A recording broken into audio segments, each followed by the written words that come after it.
MD Abu Tahir আইডিতে জানতে চেয়েছেন, আসসালামু আলাইকুম রহমতুল্লাহ, হুজুর কোন ব্যক্তি নামে আকিকা না দিয়ে কোরবানি করা যাবে কিনা?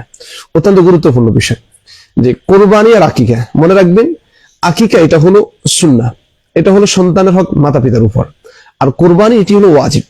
অর্থাৎ আপনার কাছে যদি ওই পরিমাণ সম্পত্তি থাকে, অর্থাৎ কোরবানি ওয়াজিব হওয়ার মধ্যে যদি সম্পত্তি থাকে, অবশ্যই আপনাকে কোরবানি দেওয়াটা ওয়াজিব, আকিকা দেওয়াটা আপনার উপরে ওয়াজিব না। আকিকা এটা একটা আপনার উপরে মানে সুন্নাহ বিষয়। অবশ্যই কারোর উপরে যদি কোরবানি ওয়াজিব হয়, আকিকা না দিয়ে থাকলেও সে কোরবানি তাকে দিতেই হবে। আকিকা না দিলে কোরবানি হবে না, বিষয়টা এমন নয়। তবে হ্যাঁ, কেউ বড় হয়ে যদি আকিকা দিতে চায়, সে আকিকা দিতে পারবে, কোনো সমস্যা নেই। আমরা আবু তাহির ভাই যে বিষয়টি জানতে চেয়েছেন যে আকিকা দেওয়া ছাড়া কোরবানি দেওয়া যাবে কিনা, জি অবশ্যই আকিকা দেওয়া ছাড়া কোরবানি দেওয়া যাবে। কোরবানি যদি ওয়াজিব হয়, আকিকা কোনো শর্ত নয়। কোরবানির জন্য শর্ত হলো তার উপরে জাকাত, সম্পত্তি তার আসছে কিনা, এই বিষয়টি। আল্লাহ আমাদেরকে বুঝার সেই তৌফিক দান করুন।